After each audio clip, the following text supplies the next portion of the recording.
Welcome back to another episode of Kicked. I'm your host, Amy Elyse Brighter, giving you a tour through the wacky, wild, and wonderful world of gaming on Kickstarter. We've got 3 new games to talk about this week, but first, a quick congratulations to one of the games we covered last week. Phoenix Dawn has reached their funding goal, and I think they have a few more hours left in the campaign, if I am not mistaken.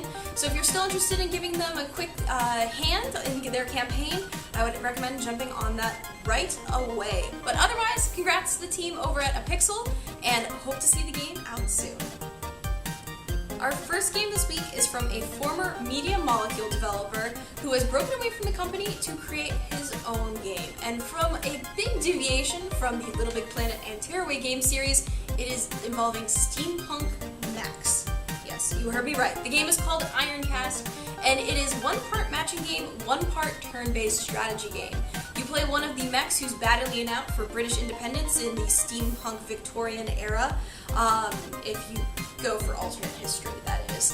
And basically you take turns matching up different resources that you can then use to power up your various weapons, defenses, and things like that. Your goal is to defend yourself while destroying the enemy. Destroying your enemies may earn you new power-ups, materials to use to upgrade your machine, whatever you're interested in, and it's got a pretty flexible campaign that will allow you to kind of change things up every time you go through.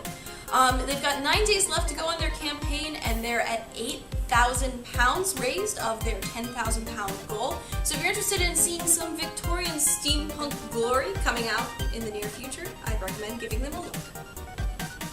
The next game on our list is called Eminence, Xander's Tales, and it is a mix between an MMO and a trading card game. Bear with me, I will explain how this all works. In the MMO parts of the game, you're exploring a vast world with different regions to explore. You'll be able to interact with both NPCs and other online players. It's got a really cool art style. It's kind of that isometric, very colorful. It's absolutely beautiful to look at.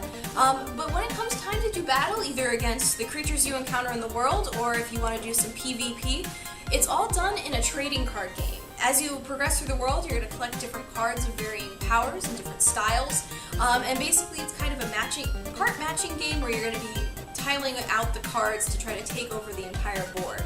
If you win, you may gain some cards from your opponent, and of course, if you lose, you might lose that card you really liked. However, don't fear, if you have a certain favorite, you can lock it in your collection so it cannot be stolen.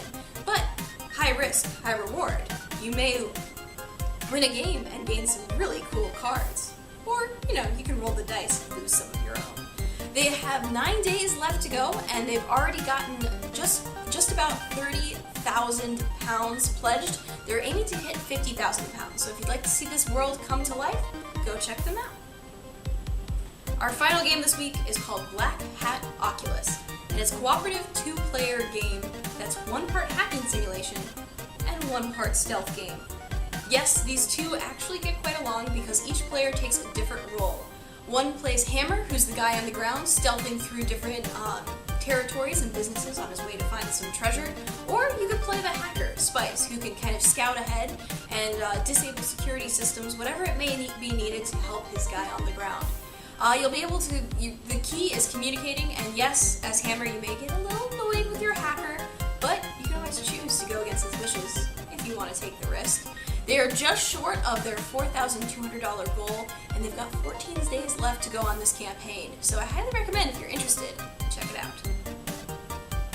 Well guys, that's all I have for this week, but if you liked one of the games I've already covered, or you would like to see something covered in the future, drop me a line in the comments below, or shoot me a message on Twitter at @AEBrighter. You should also go check out Invisible Gamer on Facebook, Twitter, and our website at invisiblegamer.net. Those are my cohorts in crime as we produce different video series like this one, as well as a whole bunch of other written content for you to check out as well. But I've got to wrap things up, so I'll see you next week.